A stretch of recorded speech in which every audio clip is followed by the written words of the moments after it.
Movie की शुरुआत में हम लोग दो खूबसूरत लड़कियों केटी और नैन्सी को देखते हैं। वो दोनों एग्रीकल्चर की पढ़ाई कर रही थीं, इसलिए वो आगे पढ़ने के लिए न्यूयॉर्क के एक फार्म में जाने वाली थीं। ये दोनों अभी बहुत खुश हैं। इसके अगले दिन इन दोनों को लेने के लिए इनके अंकल जेसन यहाँ आते हैं। जेसन एक FBI एजेंट है। यहाँ से निकलने के बाद जब वो लोग जेसन के घर में पहुंचती हैं, जेसन उन्हें अपनी गर्लफ्रेंड से मिलवाता है। वो इन दोनों लड़कियों को देखकर बहुत खुश होती है। इस शहर में आने के बाद केटी अपना नाम मारिया और नैन्सी अपना नाम रिप्ले रखती है।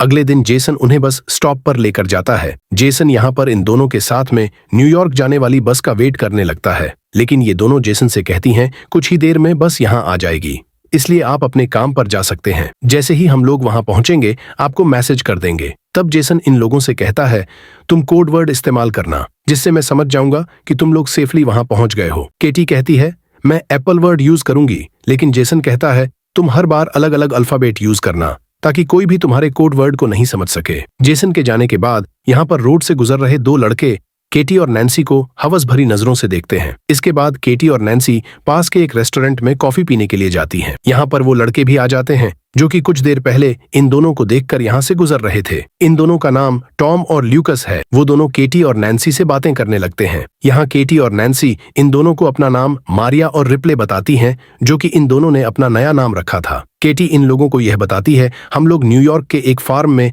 एग्रीकल्चर की स्टडी करने के लिए जा रहे हैं, जिस पर टॉम कहता है हम भी वहीं जा रहे हैं और अगर तुम दोनों हमारे साथ आना चाहो तब तुम भी आ सकती हो। लेकिन केटी उन्हें मना कर देती है। लेकिन जब वो दोनों यहाँ से उठकर जा रहे थे तभी नैन्सी केटी को उन दोनों के साथ जाने के लिए मनाती है। अब ये दोनों उनके साथ चली जाती हैं। लेकिन यहाँ हम लोग यह देखते हैं कि टॉम और ल्यूकस इन दोनों को फार्म न ले जाकर अपने घर में लेकर जाते हैं, जो कि जंगल के एकदम पास है। यह देखकर केटी और नैन्सी थोड़ा घबराती हैं और ये लोग उन्हें तुरंत गाड़ी को फार्म की तरफ ले जाने के लिए कहती हैं। लेकिन तभी घर से टॉम और ल्यूकस की माँ आती है, जो कि इन दोनों को बड़े प्यार से चाय के लिए इनवाइट करती है और वो कहती है टॉम और ल्यूकस तुम्हें बाद में वहां पहुंचा देंगे। अब ये दोनों चाय पी रही थीं, तभी केटी के पास उसके अंकल जेसन का मैसेज आता है, जिसमें केटी उन्हें कोड वर्ड में एप्पल लिखकर रिप्लाई करती है, जिससे जेसन यह समझ जाता है कि वो दोनों सेफली फार्म में पहुंच गई हैं। अब ल्यूकस की मां इन दोनों को कुछ खाने के लिए देती है, जिसे खाते ही केटी और नैन्सी को नशा होने लगता है, क्योंकि इस खाने में ड्रग्स मिला हुआ था। इन दोनों को चक्कर आने लगते हैं और वो समझ जाती हैं कि कुछ गलत होने वाला है, जिसके बाद ये दोनों यहाँ से भागने की कोशिश करती हैं। लेकिन थोड़ी दूर जाकर वो बेहोश हो जाती है, जिसके बाद टॉम और ल्यूकस यहाँ आकर उन्हें उठाकर वापस घर में लेकर जाते हैं। अगले दिन जब इन दोनों को होश आता है तब ये लोग खुद को एक जंगल में पाती हैं। इनके हाथ लोहे की जंजीरों से बंधे हुए थे। यह देखकर ये दोनों बहुत डर जाती हैं और हेल्प के लिए चिल्लाने लगती हैं।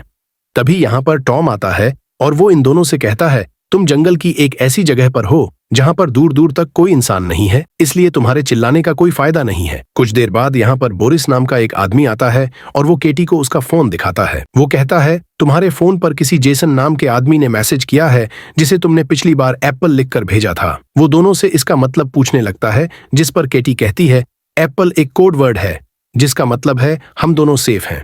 इसके बाद बोरिस जेसन को रिप्लाई करते हुए यह कहता है कि यहाँ सब कुछ ठीक है और साथ में कोड वर्ड एप्पल भी लिखता है। इसके बाद वो लोग केटी और नैन्सी को उनके सामने ही नहाने के लिए फोर्स करते हैं। तभी यहाँ पर शरीफ आता है।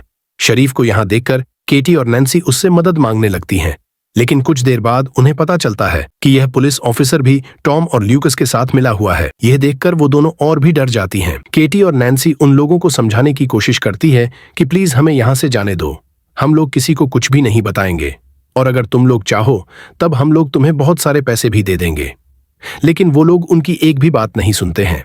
इसके बाद हम लोग यह देखते हैं वो पुलिस वाला पावर बढ़ाने के लिए एक दवा खाता है और वो अपने लिए केटी को चॉइस करता है। इसके बाद हम लोग उस पुलिस वाले को केटी के कंटेनर से बाहर आते हुए देखते हैं। इस सीन को देखकर हम लोग यह समझ पाते हैं कि उस पुलिस वाले ने केटी के साथ क्या किया होगा। वहीं दूसरी ओर हम लोग जेसन को देखते हैं, जिसे केटी और नैन्सी की बहुत फिक्र हो रही थी, क्योंकि केटी ने मैसेज में एप्पल वर्ड को दोबारा यूज किया था। इधर वो लोग नैन्सी के कंटेनर में एक शराबी और सन की आदमी को भेजते हैं, जो कि अंदर जाकर नैन्सी को बहुत टॉर्चर करता है, जिससे नैन्सी बहुत चिल्लाती है और उसके बाद वो नैन्सी के साथ जबरदस्ती करता है। यहाँ पर ये सभी लोग हैवानियत की सारी हदें पार कर चुके थे। असल में ये लोग केटी और नैन्सी से जबरदस्ती धंधा करवा रहे थे। इधर जेसन केटी और नैन्सी के बारे में पता करने के लिए न्यूयॉर्क के एग्रीकल्चर फार्म में कॉल करता है। तब उसे यह मालूम चलता है कि कि वो दोनों एक बार भी वहां नहीं गई हैं, जिससे जेसन यह समझ जाता है कि वो दोनों बहुत बड़ी मुसीबत में हैं। इसके बाद वो तुरंत उन्हें ढूंढने के लिए निकल जाता है। इधर केटी और नैन्सी के साथ बहुत बुरा हो रहा था, क्योंकि यहाँ अगले कस्टमर के आने से पहले टॉम और ल्यूकस इन दोनों के चेहरे को कपड़े से ढक देते हैं और वो कस्टमर भी पिग वाला मास्क पहन लेता है। इसके बाद जब वो कस्टमर उनके पास आता है, तब टॉम और ल्यूकस केटी और नैन्सी के चेहरे से उस कपड़े को हटाकर इन दोनों को कस्टमर को दिखाते हैं। जैसे ही ये दोनों लड़कियां उस आदमी को देखती हैं, वो लोग उसके चेहरे को देखकर बहुत डर जाती हैं और जोर जोर से चिल्लाने लगती हैं। इसके बाद वो आदमी नैन्सी को चूज करता है और उसे कंटेनर में ले जाकर उसके साथ जबरदस्ती करता है। अब इस आदमी के जाने के बाद जब केटी नैन्सी के पास में जाती है, तब वो देखती है नैन्सी की हालत बहुत ज्यादा खराब हो चुकी है। वहीं दूसरी तरफ इधर जेसन पुलिस स्टेशन पहुंचता है और वो यहाँ एक पुलिस ऑफिसर से मिलता है, और यह वही पुलिस ऑफिसर है जिसने केटी के साथ जबरदस्ती की थी। जेसन उसे केटी और नैन्सी के किडनैपिंग के बारे में बताते हुए यह कहता है कि वो भी एक FBI एजेंट है, जिस पर वो पुलिस ऑफिसर जेसन से ये पूछता है, आपको कैसे पता है कि वो दोनों किडनैप हुई हैं? जिस पर जेसन उन्हें कोड वर्ड वाली बात बताता है, मैंने जैसा कि केटी को समझाया था, लेकिन केटी ने एक ही कोड वर्ड को दोबारा इस्तेमाल किया है, जिससे मुझे ऐसा लग रहा है कि वो दोनों किसी मुसीबत में हैं और शायद किडनैप हो गई है।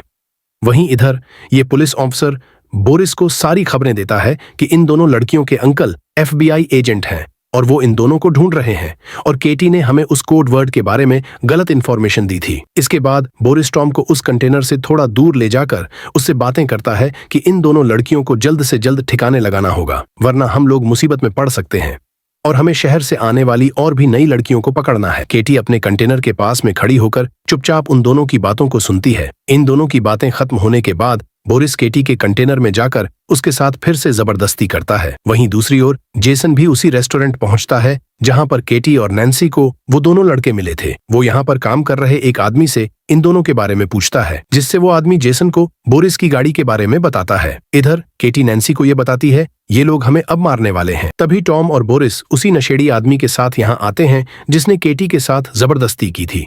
वो लोग नशेड़ी आदमी से कहते हैं, हम लोग जल्दी ही वापस आएंगे, तब तक तुम इन दोनों लड़कियों पर नजर रखना। यह कहकर वो लोग यहाँ से जाते हैं। इन दोनों के यहाँ से जाते ही केटी उस नशेड़ी आदमी को अपनी तरफ अट्रैक्ट करने लगती है और उसे अपने साथ इंटीमेट होने के लिए उकसाती है। ऐसा करते ही वो जैसे ही उस नशेड़ी आदमी के पास में जाती है, वो उसके गले पर जोर से काट लेती है, जिससे उसके गले से खून निकलने लगता है और यहीं पर उसकी मौत हो जाती है। इसके बाद वे दोनों अपनी हथकड़ियां खोलकर वहीं पर छिप जाती हैं। जब पुलिस वाला यहाँ पहुंचता है, तब वे लोग छिपके से पुलिस वाले की गाड़ी को चुराकर यहाँ से भाग जाती हैं। इसके बाद ये दोनों एक मॉल में जाती हैं और बहुत सारे अजीब हथियार और सामान खरीदती हैं। उनके सामान में हथौड़े, कुल्हाड़े और बैट था। इसके बाद वे लोग मॉल के कैशियर के पास जाकर बोरिस के घर का पता पूछती हैं, जिस पर वह उन्हें बोरिस के घर का पता बताता है। दूसरी तरफ जेसन बोरिस की कार इंश्योरेंस कंपनी में पहुंचता है, जिससे उसे बोरिस के घर का पता मिल जाता है। इधर हम लोग बोरिस को देखते हैं, जो कि अपने घर में म्यूजिक लगाकर एंजॉय कर रहा था। तभी यहाँ पर केटी और नैन्सी आ जाती हैं और टेनिस बॉल पर काफी सारी कील लगाकर उसके मुंह पर मारती हैं, जिससे वह बेहोश हो जाता है। इसके बाद जैसे ही उसे होश आता है, तब वह खुद को एक टेबल में बंधा हुआ पाता है।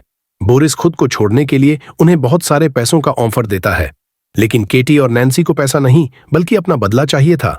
वहीं अंकल जेसन भी बोरिस के घर के बाहर पहुंच चुके थे। इधर केटी और नैन्सी बोरिस से उस मास्क वाले आदमी के घर का पता पूछती हैं, जिससे बोरिस उन्हें एड्रेस बता देता है। उसके बाद वो लोग बोरिस के पीछे कील से भरा हुआ एक बेसबॉल बैट घुसा देते हैं, जिससे बोरिस जोर जोर से चिल्लाता है। इन आवाजों को सुनकर जेसन जल्दी से घर के अंदर आता है और आकर देखता है कि बोरिस मर चुका है। तभी उसे घर के बाहर गाड़ी की आवाज सुनाई देती है, लेकिन जब तक वो बाहर जाता, कैटी और नैन्सी यहाँ से निकल चुकी थीं। अब जेसन जल्दी से पुलिस स्टेशन जाता है और पुलिस वाले से दोबारा कैटी और नैन्सी के बारे में पूछता है। इस दौरान जेसन कैटी के नंबर पर कॉल करने की कोशिश करता है, जिससे उसे पता चलता है कि कैटी का फोन उस पुलिस ऑफिसर की जेब में है। इससे पहले कि जेसन कुछ कर पाता, वो पुलिस ऑफिसर जेसन के पीछे गन पॉइंट करके खड़ा हो जाता है। वहीं दूसरी तरफ कैटी और नैन्सी एक चर्च में पहुंचती हैं, जहां हम लोग यह जानते हैं कि वो पिग मास्क वाला आदमी कोई और नहीं बल्कि उस चर्च का फादर है। चर्च का फादर इन दोनों को देखकर इन्हें पहचान लेता है। तभी कैटी पीछे से उस पर हमला करके उसे बेहोश कर देती है। उसके बाद वो दोनों उसे गाड़ी के पीछे बांधकर घसीटते हुए टाउन की तरफ लेकर जाती हैं। फिर वो दोनों एक दुकान से माचिस और पेट्रोल लेकर उसे जला देती हैं। वहीं दूसरी तरफ हम लोग यह देखते हैं कि वो पुलिस वाला जेसन को एक कुर्सी से बांध देता है। कुछ देर के बाद वो नई लड़कियों को किडनैप करके यहाँ पर लाता है। उसके बाद जब वो लड़कियों के साथ जबरदस्ती करने वाला होता है, तभी चुपके से कैटी और नैन्सी यहाँ आकर डंडे से उस पर हमला करती हैं और उसे बेहोश कर देती हैं। जब उसे होश आता है तब वो खुद को एक कुर्सी से बंधा हुआ पाता है। अब वो इन दोनों से माफी मांगने लगता है। इसके बाद कैटी गन में सिर्फ एक बुलेट डालकर उसे डराने लगती है। वो बारी बारी उसे शूट करने लगती है, लेकिन वो सभी शूट में बच जाता है। यह देखकर वो थोड़ा मुस्कुराता है, लेकिन तभी कैटी उसे शूट कर देती है और उसे जान से मार देती है। उसके बाद कैटी और नैन्सी वहां मौजूद दोनों लड़कियों को भी आजाद करती हैं और ये लोग इन दोनों से जेसन को भी खोलने के लिए कहती हैं और यहां से चली जाती हैं। इसके बाद ये दोनों लड़कियां जेसन की रस्सी खोल देती हैं और वो लोग जेसन से कहती हैं कि इन दोनों लड़कियों ने हमें ऐसा करने के लिए कहा था। अब जेसन को यहां पर पूरी बात समझ में आती है कि वो दोनों लड़कियां कोई और नहीं बल्कि कैटी और नैन्सी हैं। वहीं हम लोग टॉम और ल्यूक्स की मॉम को देखते हैं जो कि ड्रिंक कर रही थी। तभी अचानक उसे अजीब सा नशा होने लगता है, जिससे वो वहीं पर गिरकर बेहोश हो जाती है। इसके बाद जब उसे होश आता है तब वो देखती है कि कैटी और नैन्सी ने उसे बेसमेंट में एक कुर्सी से बांध रखा है और इन दोनों ने टॉम को भी उसके सामने बांध रखा है। इसके बाद कैटी और नैन्सी टॉम को उसकी मां के आंखों के सामने ही डंडे से मारकर जान से मार देती हैं, जिससे उसकी मां जोर जोर से रोने लगती है। उसके बाद वो लोग उसकी मां को ल्यूक्स के पास में लेकर जाती हैं। यहाँ पर वो लोग ल्यूक्स को गन पॉइंट में लेकर एक डंडा देकर उसकी मां को मारने के लिए कहती हैं और वो लोग ल्यूक्स से कहती हैं कि अगर तुमने इस डंडे से अपनी मां को नहीं मारा तब हम तुम्हें गोली मार देंगे। लेकिन ल्यूक्स ऐसा नहीं कर पाता है, जिसके बाद नैन्सी उसे गन से शूट करके मार देती है। फिर वो उसी गन को साफ करके ल्यूक्स के हाथों में देती है ताकि पुलिस को ऐसा लगे कि दोनों माँ बेटे आपस में ही लड़कर मर गए हैं। यह सब देखकर ल्यूक्स की मॉम कैटी और नैन्सी से यह कहती है कि अगर तुम मुझे नहीं मारोगी तब मैं तुम्हें बहुत सारे पैसे दे सकती हूँ। उसकी बात सुनकर कैटी और नैन्सी हंसने लगती हैं। इसके बाद नैन्सी एक कटिंग मशीन से बहुत ही बेरहमी से उसके सिर को काट देती है। अब हम लोग कुछ दिनों बाद का सीन देखते हैं। यहाँ अंकल जेसन कैटी और नैन्सी के घर में जाते हैं और इन दोनों को दोबारा अपने साथ न्यूयॉर्क लेकर जा रहे थे और इसी सीन को दिखाते हुए यह मूवी यहीं पर खत्म हो जाती है। दोस्तों, आपको मूवी कैसी लगी कमेंट में जरूर बताइएगा। अगर चैनल पर नए हैं तो चैनल को लाजमी से सब्सक्राइब करिएगा। मिलते हैं अगली वीडियो में, तब तक के लिए अपना ख्याल रखिएगा।